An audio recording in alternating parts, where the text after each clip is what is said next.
It's the Andy and Dave Daily right here on the Muskegon Channel. I'm Andy O'Reilly. Dave Cackley over yonder in his wonderful blue coat. Yep. Must be a Friday. Yes, that's how you know. I failed to have mentioned the blue coat for the last few weeks, and that's on me. I feel bad. I'm a little remiss, if you will. But Cornflower blue. Cornflower. Cornflower It's blue. a magnificent color. It brings out your eyes. It does. I would ask you for a slow dance if the mood fit. It just doesn't. And I would decline. I would decline respectfully. I would decline. Well, there's nothing wrong with grown men dancing.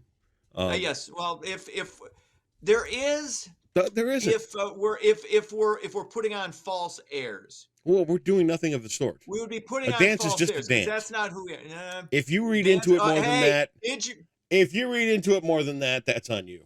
I'm just saying. I saw Footloose. I know what happens. Well, I saw Footloose too. What happens after the dancing? We know what comes after the dancing. That John Lithgow warned us. Well, and you know what comes after the dancing. Lithgow may have warned us, but then he went on to be in Third Rock from the Sun, and we all know that he's an alien. Yeah, so he's fronting. Underrated show, by the way. Yeah. Third Rock from the Sun was a solid. It wasn't great, but God, John Lithgow is so prolific as an actor. I'll give you that. He is unbelievable. What surprises me is the amount of true garbage TV that you remember, and I have literally forgotten most of these shows. Where that one came from, Third Rock came from, is like a. Well, Third Rock wasn't garbage. I mean, I watched plenty of garbage. Okay, let's be honest. Gilligan's Island was garbage. Brady Bunch was garbage. These were bad. Beverly Hillbillies was idiotic. These were bad shows, but we watched them because they were on TV after we got home from school at 4 o'clock in the afternoon. Right. That's why we watched. But there were still some quality shows from way back in the day. You know, there are plenty of You like to crap on the Waltons. Waltons was good TV. Awful TV. 8 is Enough. 8 is Enough was good TV. No, the Waltons was awful. Hardcastle and McCormick, I'm not sure. I never really watched it. Gross. The A-Team. Well, now we're talking. All right, the A-Team was quality. The A-Team was quality if you were in 5th grade, which I was when I saw the show. Yeah. Riptide, another good, solid. Junk. Yes, I'm sorry. Junk. Riptide was Miami Vice minus cool people. Well, it was Miami Vice for the other half of society. What other half? Hill Street Blues, the other half. Hill Street Blues, great show. LA Law. Over my head back then. L.A. Law, Lawyers with VD. No, not interested. Oh, come on. No. You didn't. I can't relate to you now. Well, I'm sorry. You don't respect Corbin Burnson and L.A. Law or Richard Dysart or the dude who played Lenny. I'm just saying, I could go on for days. I know you could. On quality. Whereas I, the more intellectual of the two, get the hell out of here, would rather talk about documentary television of fascinating things. You know, you overcompensate a little bit. No, not at all. Talking about your documentary fascination. Just because, I get it. We get older, we like these things. No, we like these things, but you bring that up way too often. That's because just throwing it out there. Well, see what I'm doing to slam me for my alleged lack of depth. See, what I'm doing is normally I mask the depth and reason that stands inside of Andy O'Reilly. Normally I'm just kind of like, hey, fart jokes are funny, you know, let's have a laugh and all that other kind of stuff. But deep inside, I'm a thinker. Yes. Whereas you're just kind of like a I'm all I'm hey, all Love Boat's on. Love Boat. You know what? Love Boat followed by Fantasy Island. Fantasy Island. Right. Smiles, everybody, smiles. See what I mean? Ricardo Montalban. It's like here I am. Phenomenal actor. Here I am, one of the world's biggest ocean liners, and you're like rowing with one oar in the water. Hey man, who's the one who told you about Ancient Apocalypse? You're welcome. I would have seen that.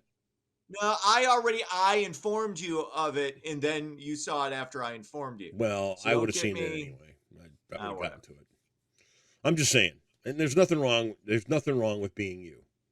It's cute. And there's nothing wrong. There's nothing wrong with enjoying both quality 80s sitcoms and, more alleged thinker pieces, like Ancient Apocalypse or, whatever. Just saying. Just throwing it out there. I'm just saying.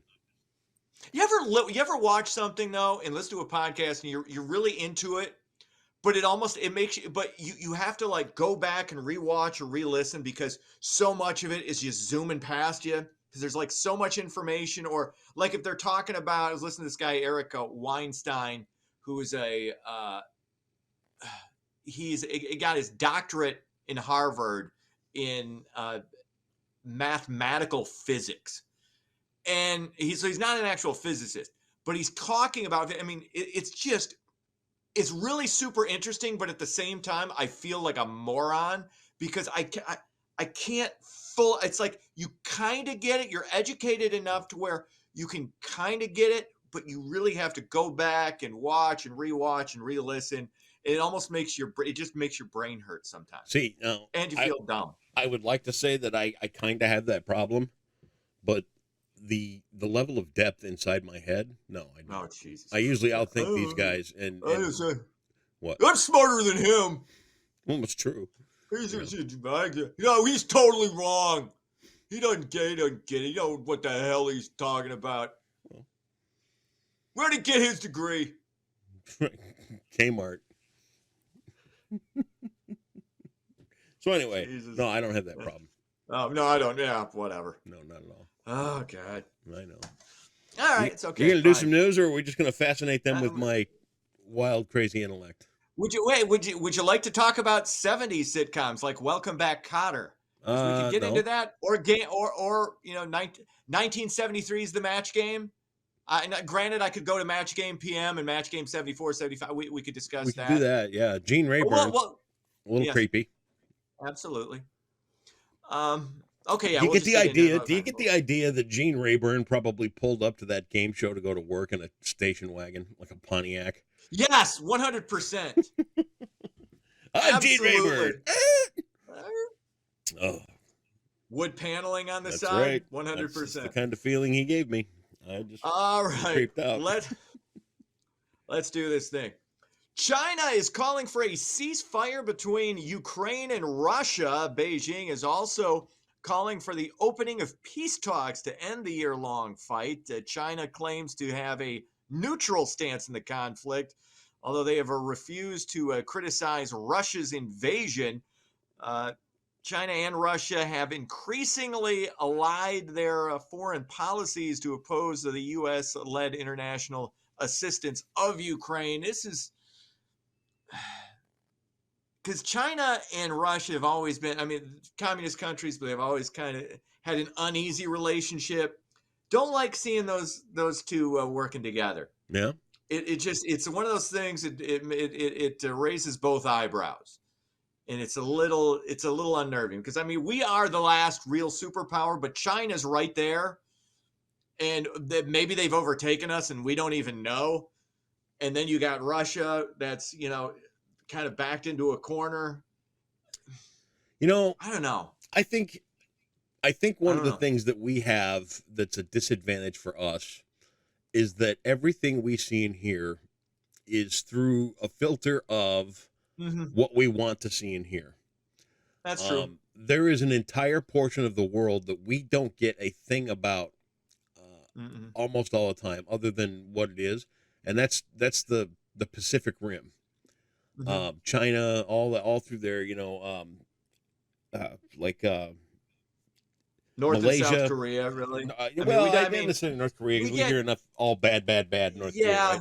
But that is really that whole section of the world, that Pacific Rim. That is really the emerging economy, and that goes into Kuwait, into the Middle East and places like that. Dude, we're behind the 8 ball when it comes to infrastructure and economy and business and the way things are run. It's a harsh reality, but we're great. Don't get me wrong, but we're the innovators in a lot of ways. Like, but they are. China China steals everything from us as far as innovation goes. Hey, They just you're do. telling me about stuff getting stolen? Amen, Yeah. brother. I know the feeling. Yeah. But the way that they've approached getting things done and working, we just don't hear about it. And it's a little too little, a little too late. You know, I mean, we've got a lot to catch up on. And, you know, I've argued for years, and you've been here to hear it, that if the U.S. really wants to take the leadership role back and take all that away from all the rest of the world, we have to innovate a new way to power this planet and do it within a 10-year window like we did the moon landing. We have to say we're no longer going to depend on oil. We're going to find a new way to power the planet, and we have to take that initiative to do it in a fashion that says, this is how it's going to be. We're the world leaders. You guys all catch up again. The problem is once we start doing, I mean, it's like China's still building coal power plants. They're going to keep doing it. I know. Like, when we talk about, like, especially when you that's how we make them obsolete. Environmental, when we talk about like environmental things, and make no mistake, it's an issue. Climate change is an issue, and we are contributing to that. Now, the problem is I've said this before. We could all stop driving cars tomorrow, and it wouldn't matter because China still exists. Right. And China and India are the two biggest polluters on the planet. And they have more people. I didn't say anything about pollution. But my point is, we go down this alternative fuel route, which is eventually going to be what we do. Like, technology is what's going to get us out of this mess. Again, right. It's not going to be. But in the meantime, the problem is, we're going to drag ourselves down economically while we get the wheels in motion to do this. And then, you know, we're so far in debt on so many things. Again, in the fiscal ramifications of this, again, are beyond me. Oh, me too. I'm just going based on what I hear. And it's like, do we even have that? Like you talk about, you know, giving aid to Ukraine. It's like, great. I understand the moral, trying to take the moral high ground and support a country that was invaded, that you're friendly with. At the same time, do we have the money? And B, do we want to? You don't know what Russia's going to do. Again, I'm not as concerned because they're communist, and self-preservation is big with China and right. Russia. But you get somebody like Putin, who may or may not be. You don't know if he's got cancer. You don't know you don't know what he could do. You just don't know. Well, and that's when you're dealing with wild cards. I just don't know.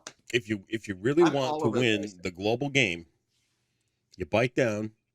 You say we're going to be off the world oil standard in the next 10 years, and you find a new way to power everything. And you know what? It's already been there. I don't disagree with that, but you bite down, and it all depends. And now, does biting down cripple us economically to the point where we leave ourselves vulnerable in other areas? And does creating all? I mean, look how many people it took to build that rocket. Yeah, you know. That's true too. Yes, I understand. I understand what you're saying, and I agree. Neither of us are going to figure this out. I'm just simply saying that if you want the U.S. superpower back, mm-hmm.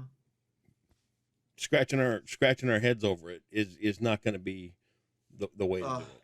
You know, we have to plant a flag and say this is what it's going to be, and the rest of the world can catch up. And again, I understand exactly what you're saying. I agree with it to an extent, but I don't know. Yeah, I just don't know. And again, this is we're not going to be doing it. Somebody's got. I mean, when I say I mean you and me. I mean, right. If that decision gets made, it gets made. Right. And then we will roll. I'm just wondering about I always think in terms of unintended consequences of actions, even well intended. So it's something you can't lose sight of either. Anyway, a long discussion for another day. What else is going on? Better sleep can help you live longer. Getting at least 7 to 8 hours per night could add 2.5 years to a woman's life and up to 5 years for a man. proper sleep can lead to a 21% reduction in cardiovascular disease and a 19% reduction in cancer. I'm never going to catch up on all the sleep I've missed. Even now, though, I've started combating it by doing this because of the fact I wake up at 3:45 in the morning, 5 days a week. When I get home in the afternoon from doing 3 jobs, a lot of time what I just end up doing is I get into bed. I get into bed and I flip on the TV. So I'm actually kind of winding down. I start winding down at like 3-4 o'clock in the afternoon. Nice. That's what I've been trying to do. Like, because you can't sleep. Like, I could take a nap, but I can't like sleep. Right. So I found though that just getting into just kind of trying to get yourself into a like more relaxed mindset. Again, because my day starts earlier than most people's anyway, so I try to wind down earlier. It's just you just feel though like you're living a completely different life, and I mean you've done this longer than I have. Yeah. So you just can't, and you can't explain to people who don't have to wake up, who don't have to live that lifestyle, what it's like. No, it's awful. It's just it's awful. It's physically bad for you. It's psychologically bad. It's emotionally. It's not good for you. Here's my question: when you crawl into the bed at 3 or 4 in the afternoon, are your footy pajamas on? I don't wear footy pajamas, but am I wearing pajama pants? Yes, 100%. Lovely. Or shorts. Okay. Shorts in the summertime. I always like those footy pajamas that I never liked those. I didn't like those. The zipper. I never liked those as a kid. Yeah. I never liked those as a kid. I hated those. Oh, I was adorable. I was an adorable child. I could see you 100%. In a Winnie the Pooh pair. I you know what? I might have had one. That would be. I think I had one. I had one that had a dude with a bunch of motorcycles on it. Oh, sweet! That's awesome. Yeah. When I was a kid, I was rocking it. My mom had Lemmy from Motorhead on my clothes. Oh, yeah. Oh, that's pretty cool. Wow, that's next level. Impressive. You topped it. That's right. All right, way to go. Way to steal my thunder, my pajama thunder. That's Andy. Finally, the power outage from this week's ice storm could last until Monday for some consumers, energy customers. Officials say most customers should have the power restored no later than Sunday, but some could have to wait a little bit longer. Nearly 700,000 residents experienced outages due to the storm. Again, most are back, but that was a mess. I would be like a caged animal if. No, I wouldn't be like a caged animal. I'd be like one of those animals with its foot in a trap if I didn't have power. Any length of time, it's weird when you're even being without it for a couple of hours is a pain in the ass. It's just you don't know what to do with things. The problem is things are too quiet. You don't even have the hum of lights. It's just we don't. I personally just do not deal well with quiet, especially at night. Oh, if I don't have my fan going, right, and that white noise, I can't sleep. Because then I remember the last time I still lived in my apartment, and there was an extended power outage. Mm-hmm. The power went out instantly. I got up and I'm like, well, okay, the TV's out. I'll get online. Literally walked from the TV to the computer thinking I was going to get online. Sat down and I'm like, oh, crap. Now what? I dug out my green screen Game Boy and played that until the batteries were dead. Oh, my God. Yeah. Nice. I literally would spaz. You're like, oh, shit. And then you're wrestling with a thing you don't want to wrestle with. Oh, shit. Do I have to read a book? No. Good Lord, no. I don't want to turn pages. I don't want to look at words on paper. I don't want to see numbers at the bottom of the page. I don't want to sit there for an hour and realize I've read 7 pages. Is that how slow I'm reading? A bibliography? Huh? God, what? This is just the introduction? This thing hasn't even started yet? That was the forward? That's the forward? Sports, Michigan, big win at Rutgers, 58-45, despite being shorthanded without their best player, Jet Howard. Michigan 16-12. I think they're going to squeak into the tourney. I think Michigan rolls. I'm going to tell you what. Should we go on about Michigan? Let's talk about everything that's great about the U of M. Where do we start? Anyway, No, Honestly, let's not. we could let's go till noon. This is why I do this as a Spartan fan. I will mention, hey, Michigan's got a good shot because I can be objective Right. about the quality of their teams. I'm being objective too. I root against. No, you're the least objective person in this conversation. I am open. I'm a parent. I am right here to tell you nothing other than the fact that I am looking at this through clear eyes, and I see nothing other than the perfection of the University of Michigan. Okay, see, of course, there you go. Where should the arrogant, the unbridled arrogance. Oh, how dare you! Haven't won a national championship in hoops since 1989. Haven't won a real championship in football since black guys weren't allowed to play and everybody was wearing leather helmets. How can you be that way? Don't. How can I be that way? You know, JR, you're just angry. I'm not angry at all. I'm just angry little brother. Speaking truth. Hey, I am little brother. Okay. We will continue biting your ankles. Mm-hmm. It will hurt. Are you ready for your Jeopardy question? That's sports. Yeah. This one's going to hurt. Maybe not. Okay. You ready? Let's do it. Myths and legends. What's the category? Oh, myths. Okay. I'm sorry. Carry on. Straighten up and fly right for 5 minutes, would you? It's Friday. I told you I'm tired. I don't need your guff. All right. Myths and legends for 1,200. Are we clear on the subject? Yes, myths and legends. And legends. So this is both a myth and a legend. This voyeur, who is struck blind, has been connected with the legend of Lady Godiva.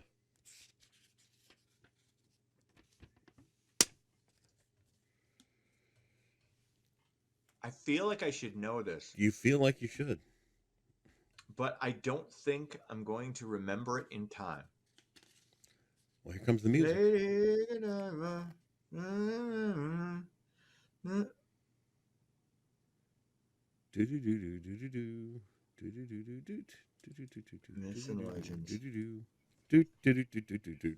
I'm going to be mad at myself for not getting this. Peeping Tom. Yeah, I wouldn't have gotten that. Well, that's all right. I get it. Should we do this again on Monday? Why not? I'll be here. You'll be here. Day. I think I'll have a good time. Yeah. I'll tell you what I want you to do. Over the weekend, run out and get yourself some Michigan gear. I'd like to see Michigan State plays Iowa Saturday. Iowa City. Forgot that. Basketball. Come on. Oh, man. I thought you were going to say Quidditch or something important. Yeah, I thank God it's Friday. All right. See you. We got to go. See ya.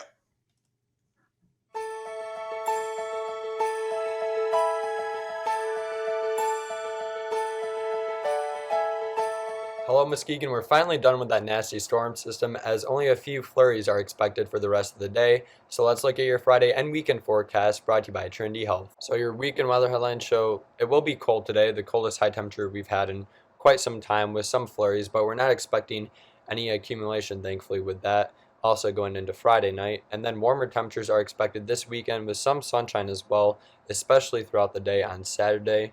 And then heavy rain will unfortunately move in once again for Monday morning. So taking a quick look at the future radar, you can see by 4 a.m. on Friday, we're only left with a few lake effect flurries across the region, and those will be dying down throughout the day on Friday, so we're not expecting any accumulation with that. And then a very weak system will move through Friday night going into Saturday morning. This is at 2 a.m. You can see some light snow, especially to the north of Muskegon. And once again, with this, we're not expecting any accumulation either. But what will change is the temperature, with temperatures in the mid-20s across Muskegon County. So 24 to 26 degrees will be a common theme across the region. So for your Friday, expect a high of 24 with overcast skies thanks to Lake Michigan. And then flurries will be possible throughout the day, especially in the morning hours. And then once again overnight with a very weak system moving through, with a chilly low of 17. But the biggest weather story over the next few days will be the pretty heavy rain that will be moving through the region on Monday. You can see a low pressure system will be moving through northwest Indiana, bringing us lots of rainfall here in Michigan, and that will continue most of the day on Monday, likely arriving early in the day as well. And you can see that on our 7-day forecast with a 100% chance of rain on Monday with only a high of 39. So it's going to be a cold rain, unfortunately, but in the meantime, we're going to be mostly dry besides the few flurries today, warming up to 38 on Sunday as well with some sunshine, and then we'll have that storm system on Monday, and after that, temperatures for the most part will be in the upper 30s with only a few chances of snow and rain. And that's your Friday and weekend forecast, brought to you by Trinity Health on the Muskegon Channel. And I'm Colton Woods Weather, and enjoy your weekend.